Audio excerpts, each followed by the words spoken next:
Hi, I'm Jay Lucas. And I'm Karen Lucas. And welcome to the Sunshine Report. I think we've got a terrific topic for you this week. It's diversity of thought.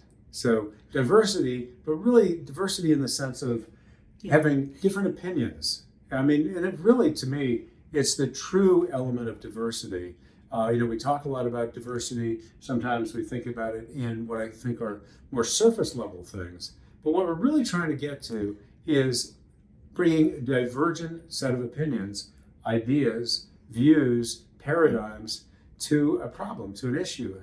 How do we get the very best that comes out of that by listening to each other and developing this combined convergent outcomes? Of course, I can't wait to have this this conversation with everyone, because for me, this means mind, body, and soul, and really having that ability to get deep down into the heart and soul, right? And use your mind to really think about that, what you are going through, and what you want the outcome to be. So, well, how many times has this happened to you, where you go, you see a circumstance or you see something and you're reacting and you say, this is exactly what I think and here's why I think it. And another person it looks at exactly the same thing and says something entirely different. Exactly. And, right? and then you get a choice. You get a very interesting choice, which is to dig your heel. One choice, you dig your heels in and say, this is what I believe and this is why I'm right and you're wrong. Yes.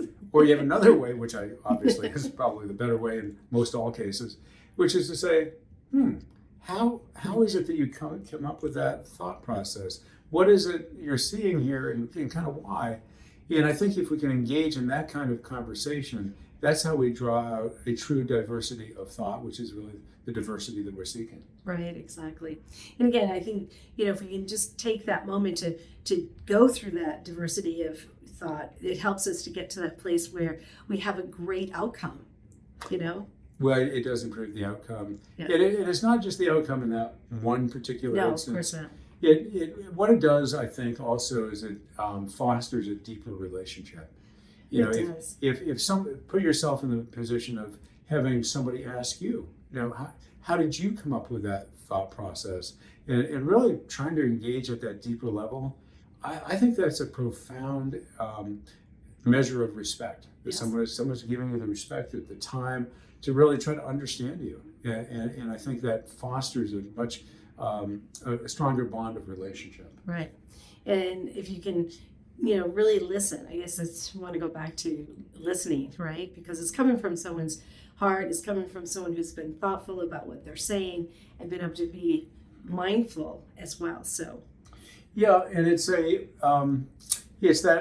thought process that allows us to come away from this, what could be a conflict, and maybe seen as negative or bitter, and people kind of reinforcing their opinions and their positions, but come away from it in a way that says, no, this whole process was positive. We get a great outcome, but we build a stronger relationship, and it's really positive. Exactly. Which, as we always like to say here at the Sunshine Report, it's positive energy that inspires positive change, that produces positive results. Have a great week, everyone, and really think about how to encourage that diversity of thought, and I think the world will be a much better place. Absolutely. Have a great week, everyone.